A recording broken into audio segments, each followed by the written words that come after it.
Well, I've been a professional speaker for about 12 years now, and this is one of the first times in a long time that my heart flutters when I'm actually on stage in a hotel. But it was during my exploring the contrast of alcoholism that brought me to Abraham, and it was a life coach and as well as my sponsor that first let me hear you, and I heard you the first time from my sponsor, and I listened to one of the CDs he gave me, and I didn't like the way you sounded, so I turned it off after about 30 seconds, and I'm like, I don't like her accent, I don't like the way she's talking, and I guess I just wasn't ready then, and then my life coach turned me on to you again, and I downloaded some YouTube videos, and I'm like, all right, maybe I should start listening, and it really was the beginning of my awakening. And it was during, one of my... Wouldn't that be an interesting thing? We're just going to play with you briefly. If your perception of our odd sound had kept you from exploring further and discovering who you really are. You sort of made the point, thank you very much, that we were making before. It's hard to get past what you think about things, but things that are different are probably weird. Well, then I'm weird. And for the last few years, I've been studying you and listening to you, and for a while I turned you off thinking I just need to relax and start allowing. And one of the things I never really did was stopped and meditated. And I tried it, and I'm one of those ones where my mind races and races and races. And therefore, you're one of the ones that keeps all of your resistance active. Because when your mind just races and races and races, law of attraction keeps dishing up the same things it's been racing about. So you can't get past it. And even though you want to, you can't see the tree for the tree. So it was about 40 days, and after a bad experience with an ex-girlfriend, that I decided to jump right back into Abraham and start listening again. And for about 40 days, I consciously meditated every day. Wait, was it raining? Probably. It's all right. So I consciously meditated every day for about 40 days now, and I do see my vibration getting higher. I feel like I'm having, good day after good day after good day. And I'm starting to notice the little things, like originally when I noticed... And we're going to interrupt you very briefly again, because during that time of setting time aside every day to quiet your mind, your vibration was shifting. Your resistant opinions that were keeping good things from you, that were hindering you in that way, became less and less active, and therefore less and less a player in your vibrational point of attraction. So that what you've been asking for had an easier path in, because you stopped practicing the blockage of the path. That's what meditation does. It helps you to stop practicing the blocking of the path of least resistance, or the path of most allowance. Yes. And so it was, when I first noticed, law of attraction in my personal life was a negative thing. I was at a hotel at a conference, and the first couple I talked to, or lady I talked to, was extremely negative towards me, and she was a real B word towards me. And I became that B word. Butterfly? Yes, butterfly. and some blue glass. And I became that B word right back to her. And for the next, the whole weekend, I kept getting the same kind of people in front of me, who were just negative and negative and negative. And at the end of that weekend, I actually just laughed, and I said, oh, I guess it's true. And, lately I've been noticing it again, but more on a positive note. My dad needed something to do with the battery, and next thing you know, that night I went to a gas station I never normally go to, and I met the guy he wanted me to talk to, and I found the answer to his question to his battery, and then he asked me another question. That next day, another guy walked in, and I got the answer to that. But what I've been working on for the last 2.5 years is a barbecue invention, and it's basically what I set my whole basis for my financial freedom. It's what I want so much of all is for a company to come and buy this invention from me, so I can, do everything I want, and buy my house and my property in Tennessee and my big black truck, and become a big cowboy with a big hat, and travel the world, and own a beach house in Florida and an island in the Exumas in the Bahamas. And I want love, and I want to meet a beautiful girl, help a girl, and there's so many things I want to do, and it's this one thing that I've love for this to come to All me, right, but all right. So you heard his words, and it was fun, wasn't it? And a lot of it sounded really wonderful. And you did get on a somewhat positive rampage there for a little bit, following the negative rampage. I could keep going on the positive. We know that you can. But let's chew on this just a little bit. This is going to be really helpful to everyone, because your point of attraction is your mixture of vibrations. And an easier way to say that is it's how you perceive your life to be. So you don't say anything. We're just going to ask our friends just for a moment. As you heard that, even not remembering so much what came before it, but as you heard this last, what he wants relative to his barbecue invention and expansion, does he feel to you as if he is perceiving it the way he wants it to be? You heard all the words, but sometimes you use the words to try to make something happen that you don't feel is happening. Now we're just going to cut right to it. You, through life, have put a whole lot of things in your vortex. Prosperity, all of the things that you were describing there, all those good things, relationship, loving relationship, uplifting another uplifting you, coming together in co-creation, fantastic abundance and prosperity and an empire and the freedom to explore the world in all of the ways that you want to do it. You've put all of it there, not just now, but over time, and a lot of it even recently. So it's all there. It's all there as a vibrational reality, and your inner being is all over it. Your inner being is a perfect vibrational match to it. A perfect vibrational match to it.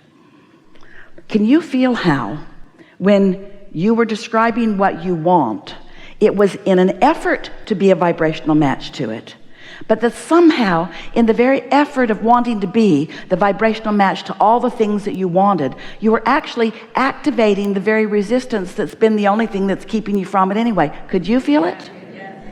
In an easy way to understand it, it's called trying too hard, or it's faking it till you make it, which isn't exactly what we mean, but sort of kind of. But now think about what we were talking about before. Think about the vortex. Think about the receptive mode. Think about satisfaction. And so now we're just going to ask you, first time that we have processed this in just this way. We want all of you in on this, and you too, of course. So in that rampaging, we just want to ask you this simple question. How much true satisfaction was happening in the moment? How really satisfied were you? Or were you dissatisfied on your way to satisfaction? Because they could feel that your comments were coming from not being where you want to be, but sure talking about where you want to be. Yeah, you sure were talking about where you want to be from a place of not being there. And when you remember that the universe is taking you at your now vibration, then what you're emanating was not satisfaction. Therefore, it was not receptive mode. Therefore, it was trying to overcome perceptions in a way that never overcomes them. With words. A lot of people offer a lot of affirmations, and often we are asked, is offering an affirmation a good thing? We really think it is. Lots of decks of affirmation cards out there on the product tables. In other words, beautiful pictures and wonderful words.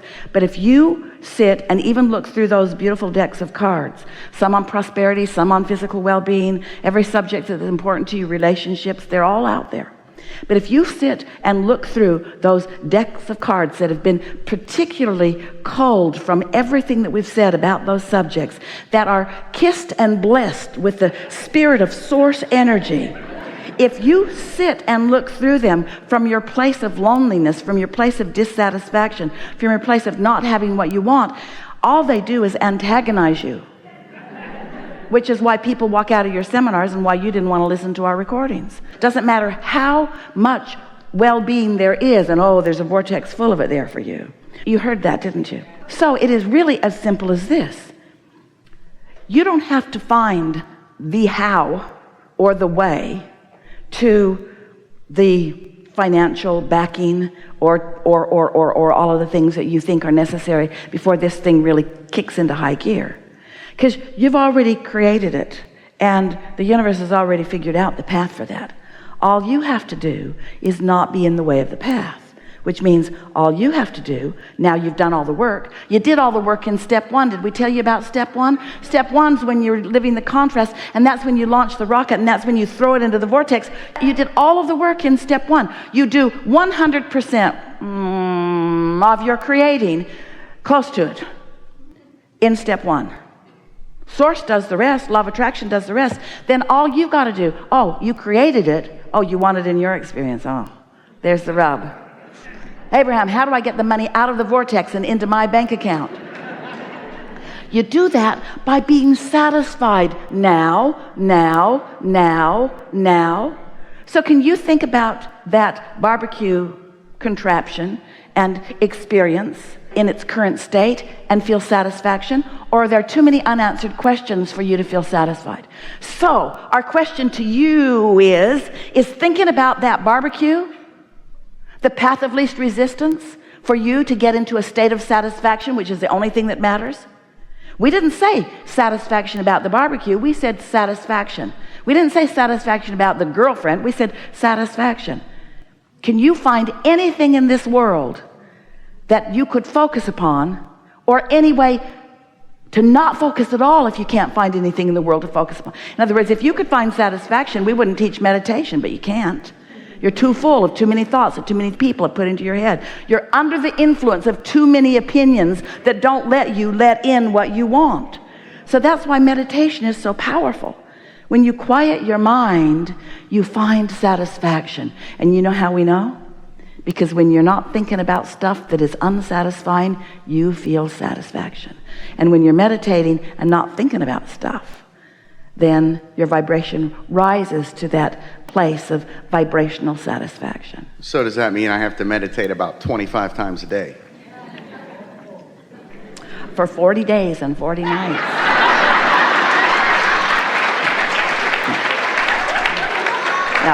No. It means we'd rather see you in a state of appreciation than in a state of meditation. We're just asking you to find some way. We're asking all of you, because this is the first moment in time that we've really discussed this in this poignant way. Thank you very much. Here's the questions. If my life and its contrast causes me to do all of the work of deciding what I want, and into the vortex goes a flash, a rocket of desire, and if or since my inner being is all over that, and since the laws of the universe and my inner being have already created the mechanism, the path, the financing, the marketing plan, since all of that has already been vibrationally created, and if my singular work now, because I already did all the rest of it, is to get into the receptive mode so that I can let that come out and play with me, one good idea at a time, or one impulse at a time, then doesn't that mean all I have to do is find a way to be satisfied right now? So if you were prone to just sitting in a state of satisfaction, as Esther so often is as she's sitting in her house or somewhere, if we could see you just being in a state of satisfaction, we wouldn't be talking about meditation. But you got a lot on your mind. You got stuff at work and things people have said to you and the way your body feels or looks, and you've got stuff on your mind. You have resistant stuff on your mind. You have stuff in the way on your mind. So you're not in the receiving mode of that. But when you quiet your mind, you are. So you don't have to do it 25 times a day. You see, in 20 or 25 minutes of meditating, we'll talk before this day is finished about our encouragement about that process or method.